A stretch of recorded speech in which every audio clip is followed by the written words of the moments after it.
आज हम बात करने वाले हैं एक ऐसे थिंकर की जिनके आइडियाज ने समाजशास्त्र यानी सोशियोलॉजी को देखने का हमारा नजरिया ही बदल दिया। इनका नाम है एंथनी गिडन्स। समाजशास्त्र की ये शायद सबसे पुरानी और सबसे बड़ी पहेली है और गिडन्स ने इसी सवाल का जवाब ढूंढने की कोशिश की। ये एक ऐसी गुत्थी है जिसके अंदर उनके सारे सिद्धांत छिपे हुए हैं। तो चलिए इसी सवाल से अपनी बात शुरू करते हैं। आज हम गिडन्स के विचारों को एक एक करके समझेंगे। सबसे पहले जानेंगे कि वो हैं कौन, फिर बात करेंगे समाजशास्त्र की सबसे बड़ी बहस स्ट्रक्चर वर्सेस एजेंट की। इसके बाद उनके सबसे मशहूर सिद्धांत स्ट्रक्चरेशन को समझेंगे, फिर मॉडर्निटी पर उनके विचारों को देखेंगे और आखिर में बात करेंगे कि उनकी विरासत क्या रही है। तो सबसे पहले ये एंथनी गिडन्स हैं कौन? देखिए, गिडन्स की गिनती दुनिया के सबसे प्रभावशाली समाजशास्त्रियों में होती है। उन्होंने लंदन स्कूल ऑफ इकोनॉमिक्स से पढ़ाई की और बाद में वहीं डायरेक्टर भी बने।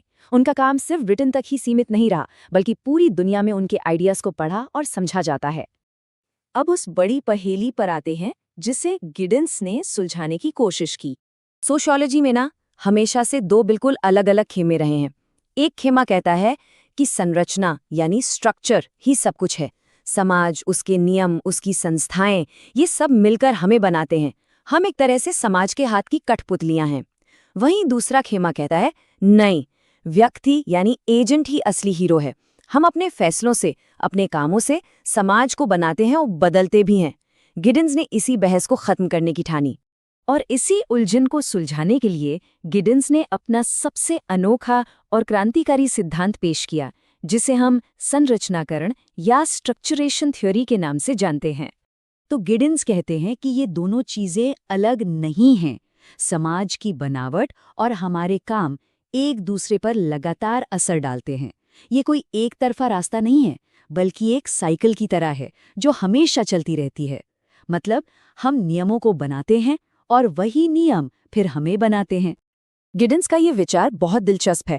वो कहते हैं कि संरचना और एजेंसी यानी समाज के नियम और हमारी आज़ादी, ये एक ही सिक्के के दो पहलू हैं। वो इसे स्ट्रक्चर की द्वैतता या डुअलिटी ऑफ स्ट्रक्चर कहते हैं। इसका मतलब है कि इन दोनों को अलग करके देखा ही नहीं जा सकता। ये हमेशा एक साथ एक दूसरे को बनाते हुए मौजूद रहते हैं। इसे समझने के लिए भाषा का उदाहरण सबसे बेस्ट है। देखिए, भाषा के जो नियम हैं यानी उसकी संरचना, वो हमें बात करने का एक जरिया, एक माध्यम देती है। अगर ये नियम ना हो तो हम एक दूसरे से बात ही नहीं कर पाएंगे। लेकिन जब हम बात करते हैं यानी अपनी एजेंसी का इस्तेमाल करते हैं, तो हम उसी भाषा को जिंदा रखते हैं। और इतना ही नहीं, हम धीरे धीरे नए शब्द, नए मुहावरे बनाकर उसे बदलते भी हैं। तो हमारी बातचीत उस भाषा का परिणाम भी है। देखा आपने, संरचना और कर्म दोनों एक दूसरे के बिना अधूरे हैं। चलिए अब देखते हैं कि गिडन्स इस सिद्धांत का इस्तेमाल उस आधुनिक तेज रफ्तार दुनिया को समझने के लिए कैसे करते हैं जिसमें हम आज जी रहे हैं। गिडन्स आधुनिकता यानी मॉडर्निटी के लिए एक बहुत ही दमदार शब्द का इस्तेमाल करते हैं, जगरनॉट। आप सोचिए, एक विशाल बेलगाम इंजन जिसे बनाया तो हमने ही है, लेकिन अब वो इतनी तेजी से भाग रहा है कि हमारे अपने काबू से बाहर होता जा रहा है। और ये लाइन बहुत अच्छे से बताती है कि गिडन्स क्या कहना चाहते थे। आज की जिंदगी तेज है, इसमें नए नए मौके हैं, लेकिन इसके साथ ही इसमें बहुत बड़े जोखिम और अनिश्चितता भी है। ये एक ऐसी सवारी है जिसे हम पूरी तरह से कंट्रोल नहीं कर सकते। गिडन्स के हिसाब से इस जगरनॉट को 4 बड़ी ताकतें मिलकर चलाती हैं। पहला है पूंजीवाद, जो लगातार मुनाफे और बाजार के विस्तार पर जोर देता है। दूसरा है औद्योगिकरण, जिसने मशीनों से उत्पादन को एक अलग ही लेवल पर पहुंचा दिया। तीसरा है निगरानी की बढ़ती ताकतें, जैसे सरकार का अपने नागरिकों पर नजर रखना। और चौथा है सैन्य शक्ति, जिसका रूप औद्योगिकरण ने पूरी तरह बदल दिया। ये चारों मिलकर आधुनिक दुनिया को इसकी हैरान करने वाली तेज और अक्सर बेकाबू गति देते हैं। तो आखिर में गिडन्स हमारे लिए क्या छोड़कर गए हैं? समाजशास्त्र और उससे आगे की दुनिया पर उनका असर क्या रहा? उनकी कुछ सबसे असरदार किताबें ये दिखाती हैं कि गिडन्स ने दशकों तक समाजशास्त्रीय विचारों को एक नई दिशा दी है। उनका काम बहुत बड़ा और प्रभावशाली रहा है, जिसने अनगिनत विचारकों को प्रेरित किया। तो उनका सबसे बड़ा योगदान हमें ये समझाना था कि इंसान बनाम समाज की बहस ही गलत है। असल में दोनों एक दूसरे को लगातार बनाते और बदलते रहते हैं।